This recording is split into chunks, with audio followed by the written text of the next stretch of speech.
Hey guys, we are back recording some podcasts today. We are switching some stuff up. I am normally the one that is behind the camera, so y'all don't get to see me a lot. My name is LaFleur, but now I am going to be interviewing today. So if you haven't listened before, this is Grit Brandon. It's all things about the grit in the Western industry, and we have the opportunity to interview some pretty cool people in the industry and just hear from them, how they got started, what they do in the industry, because a lot of people play a background role, and we always love hearing from them. So I will let you introduce yourself. I'm Jessica Wahlert. I'm the marketing manager for Cinch Jeans and Shirts. Perfect. So tell me about your growing up, where you went to college, how you got to Cinch. Yeah, I grew up on a ranch in northern Colorado. My parents own a cow-calf operation up there, still run it. We're closer to the Wyoming line, so not as pretty mountainside of Colorado as much as the flatlands, but grew up there rodeoing, junior rodeoing, youth rodeoing. Went on to college in Texas. I rodeoed in the Southwest region down here, and got out of college, thought I was going to be a chiropractor. Hold on, what? Turns out I didn't like school that much. Yes. So kind of changed it up. College rodeoed, obviously still love the rodeo and Western industry. Did not know that jobs like mine existed kind of in the industry. Yeah. Didn't get a marketing degree or anything like that. Had a chance to go rodeo and drive with a contestant that was making the NFR and kind of see that side of things. And then moved back to Colorado, and I worked for Heliomatic for a couple of years. Just kind of started working contract at the NFR. I think that's how a lot of us end up in these positions, is just trying to get your foot in the door with some Western industry companies. And the person that hired me there actually left there and moved over to Cinch. It was when social media positions were just kind of starting to be a thing. Yep. And so Megan had moved over to Cinch, and a couple years into it brought me over there just on the sponsorship and marketing side of things. Okay. So I started as the sponsorship coordinator in 2014. And then I have been there going on almost 12 years. A minute. Yeah. Yeah. So I just learned that you wanted to be a chiropractor. You gave me $100. I would have lost the $100. Yeah. So obviously you have seen the sponsorship side of things, and now the marketing side of things, which I don't think that some people realize that is two. They go hand in hand, but it's two completely different things. Yeah. And talk a little bit about the sponsorships and kind of what that goes into on that side of things. Yeah, and I was fortunate. A lot of people built up all the partnerships that we have, so I think I get to foster a lot of relationships that started before me. But a lot of it has been just about when we first started in '96. Cinch was just trying to get their name out there in general. And when it was a Levi's and Wrangler world, it was just kind of how do we put ourselves on the map, and they started with partnerships. I just got asked last week how many partnerships I think we have. I couldn't even name the total number, to be honest. We go all year long. We have a great team that does it, but the partnerships is really about brand activation and selling the jeans, but it's about letting those people know we care about them in and out of the arena. The partnerships, that's something that I've always seen and valued in our Western industry is when I go in to sit down with somebody and they look at me and they say, we value your partnership with us, and they want to know about my personal life. Me and you have conversations all the time, and I would say that I know you well enough outside of the industry because we've created a partnership, not just business. Right. And I think that that's something so special about the Western industry that some industries don't have at all. Absolutely. And I think you get to be family with those people. We joke about it all the time, but between the college finals and the junior high and high school finals, those are people you count on seeing them every year. That's, you're going to see them. You plan on certain dinners and, certain events and things that you're going to attend, but it's not an expectation because you're their sponsor. It's an expectation because we all care about them. Truly have friendships and know each other personally. And absolutely. So with the marketing stuff that you do, kind of take me through some of the stuff that you handle in that role. Yeah, I think anybody in any company in this industry too, it's pretty robust because we don't just have rodeo or team roping or performance horse, or it's a pretty vast community, but it really, for us, especially when you talk about Western, goes into 4-H and FFA and lots of other avenues. capitalizing on how you activate each of those categories, I think takes a lot of effort and understanding, because I didn't grow up in the 4-H and FFA industry. Yep. I kind of grew up on the high school rodeo side. I didn't grow up on the performance horse side either. All very equally important to what our brand represents and who we, partner with and where our marketing goes. And so it's been utilizing resources, gathering a team of people that can understand each piece of it. Yep. We lean on our sales reps and our retailers a lot. There's a lot of retailers that have 4-H show teams and do a lot with their FFA and stuff like that. And so kind of trying to dial in on what makes the most sense for everyone. There's some that are really affiliated with their high school rodeo teams, and we try to lean into where their local efforts are. And dabble in each piece of it.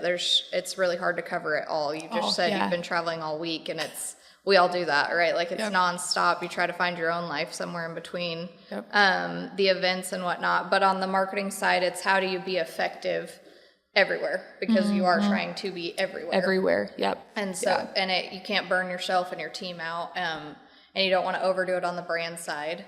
And so how do you try to be effective at each of those? And so we just try to be as creative as we possibly can without trying to reinvent the wheel constantly, because that's when you work for one brand, it's like, man, we should change our logo or something, because we look at it all the time. When you're sitting there looking at something, I was telling someone the other day, we have all of the Rafter P merch, and so I pulled out these boot jacks. They were like, these are so cool. I'm like, but they were cool when I first got them in, and now it's just kind of like, I've seen them over and over and over, but they're so cool to other people that never see them. Yes. And there's something to the brand consistency and showing up consistently, and I think I hear it more so from parents. It's not that the youth and the athletes don't appreciate us, but I think when you get to talking to the outsiders and the parents who understand what that impact is and see you consistently, whether they went to a youth rodeo or a performance horse event or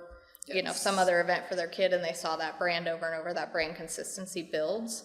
And it's something that they just keep registering the whole entire time. Yeah. So I think we try to, on the marketing side, try to find that line between being innovative but not going so crazy that we reinvent the wheel and look for somebody new every single summer. And I say summer, I mean, it seems like a 365 job. I think there's some weekends sprinkled in there, but I think it's just for us just trying to show up consistently in their space. We try not to just throw rodeo at performance horse people or vice versa, and where you can build a bridge and kind of make both work. We do, but for the marketing side, I don't do as much in the retail stores as I used to. More focused on events and associations. And you're with the youth a lot too, aren't you? You handle a lot of that. Yeah, we have an incredible team of people, but we have a couple that focus on that just solely. But I'm yet to have a summer that I don't go to the junior high and the high school finals and the college finals, all three. All of them. But our team focuses, like we've got Rachel on our team focuses on the youth industry, because that's so big to us. It truly takes one person from January through December, even though their main events are, in the summertime. And that's one thing that I appreciate and I think I value out of Cinch too, is because I think I see you on the road more than we see each other when we're home, honestly. And there's one thing about Rafter P that kind of goes hand in hand is we invest in the youth. We invest and we are present with them because they are going to be the ones that are growing up and making the decisions that will affect us. And I think that Cinch sees that and understands that, and they put their youth as an important thing. And I see you on the road, and I've seen you interact with families and stuff like that. And you have been there so many years that you've seen brothers graduate, and now sisters are high schoolers. Talk a little bit. That's rewarding, in my opinion. Yeah, absolutely. Like huge rewarding. Absolutely. I've joked now I'm reaching the age where people that I graduated in high school rodeoed with, now their kids are qualifying.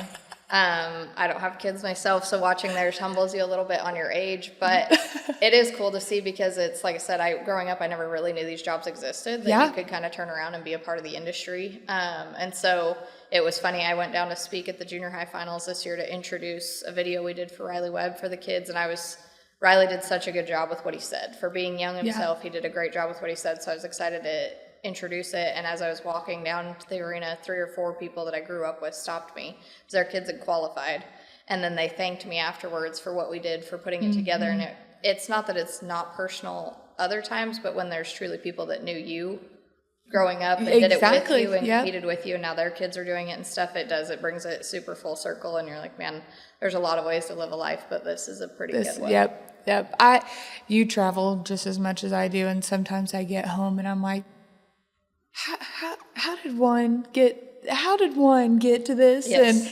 And it's pretty awesome that we get to live the life that we do, and we get to go and we get to experience and build so many relationships that are valuable, and that I value on one hand too, and to be hands-on.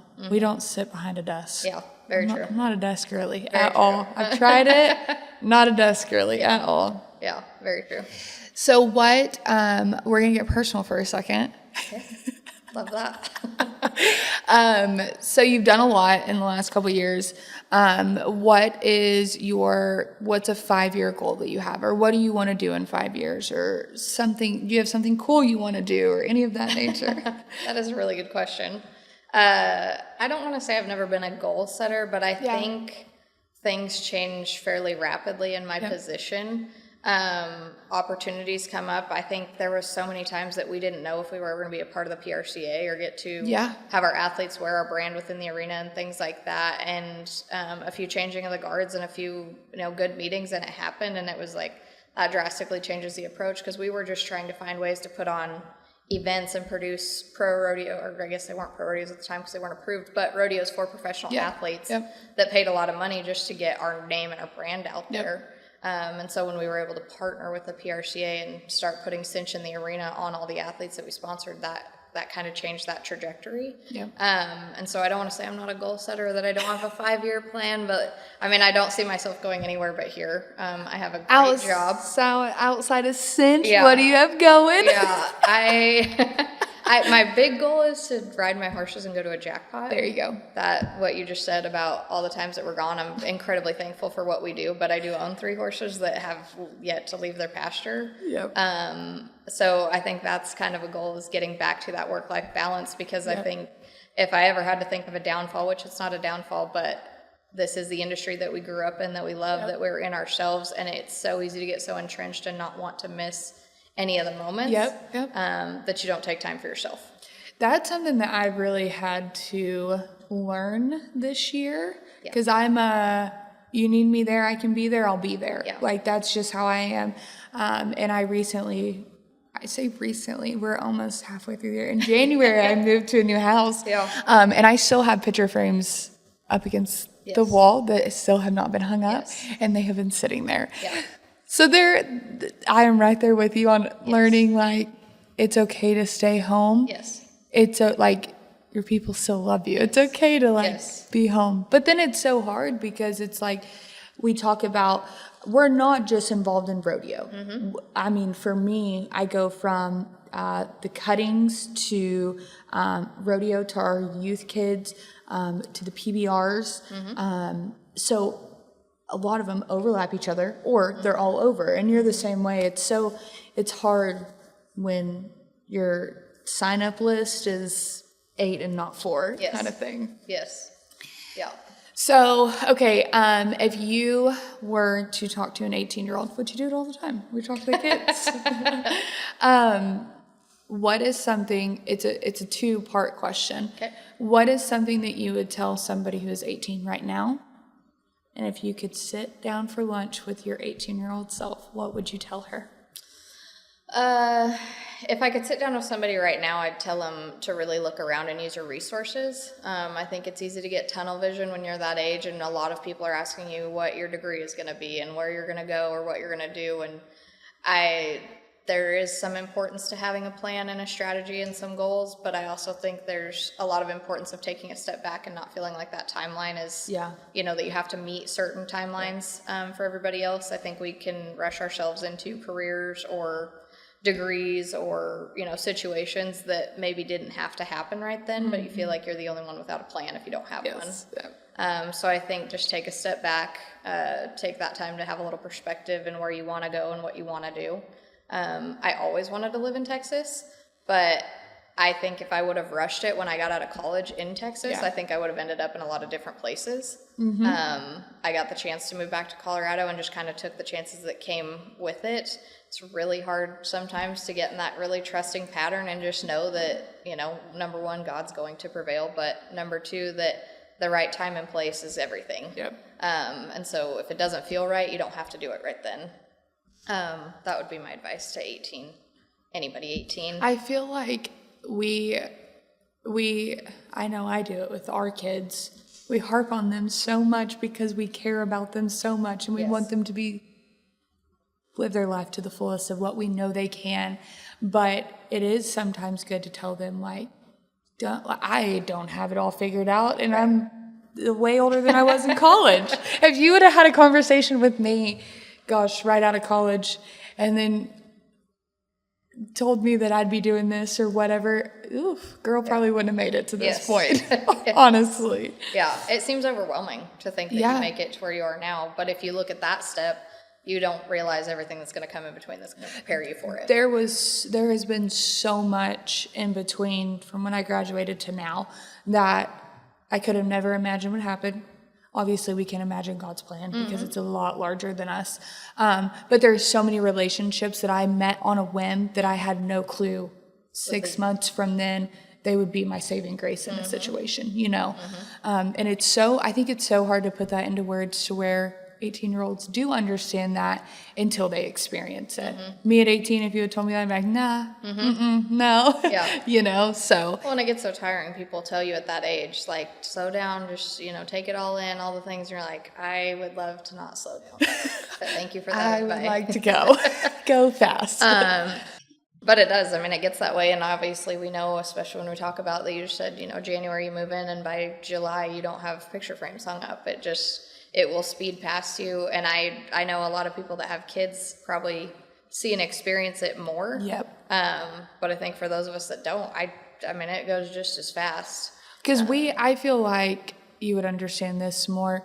I think we get the phone call a little more often to go do things or be there because we don't have kids.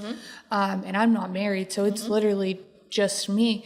And so I think sometimes we do get those phone calls and we do get the, hey, Jess can be there. Hey, Lauren can handle it, you know, and I wouldn't have it any other way. But I think that also plays a role into it as well. As we can travel, we can leave for, heck, I literally flew in last night. I was gone for 8 days. And then I'm right into this. We can do that. And there will come a time where we can't. But I think that it does make it a little harder for us sometimes. And being saying no person. I'm like, heck yeah, I'll be there. And then I'm like, 2 hours of sleep, this is great. Exactly. If I had to tell 18-year-old me something, I think it would I say it now all the time, so I think I would have told me then is never let your highs get too high and your lows get too low. There you go. I think I've never had a bad enough day to really consider that I've had a bad day. And I've had some really great days, and so they're going to balance out no matter what you do. Take the good with the bad. Don't let the stress, get to overwhelm you. Everybody has it. Everybody has issues and struggles and things, and so between work and personal life, just kind of enjoy the ride because it's going to be one whether you want it to be or not. That's one thing I like to think I'm so mellow and I just kind of ride it out. I always tell people, like, when things happen, I'm like, oh, we'll just let it ride out. And I've had some people in the industry that are in higher up positions and they're like, maybe not the most professional thing to say back, but I'm like, we'll let it ride out, It'll work itself out. It will, yeah. So with this being Grit Branded, one question that we always ask every guest that comes on is, if you had to define your grit in one word, what would it be? That was a really hard question. That's a great question. I'll never tell y'all ahead of time. Because then you have time to think. And one word, because in this industry, you've got to have grit. Everything that we've talked about, if you didn't have grit, if I didn't have grit, if the people in the arena didn't, we would not be where we are today. And grit is such a huge thing that I don't think a lot of people understand. And everybody's grit is different.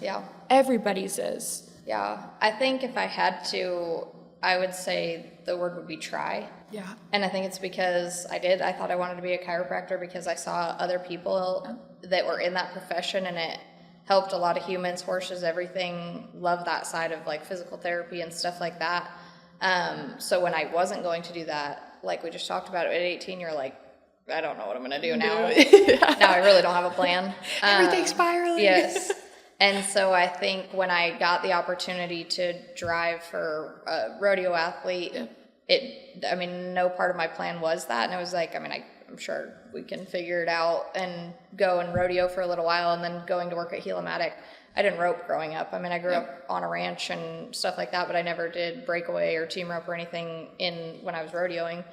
And it's like, I don't know if I know anything about roping dummies. It doesn't take that. You just need to try. Yeah. You need to learn what their process is. Be willing. How to talk to people, learn the terminology, things like that. And when I started kind of doing marketing, things like zero background or degree in it, but I just started trying.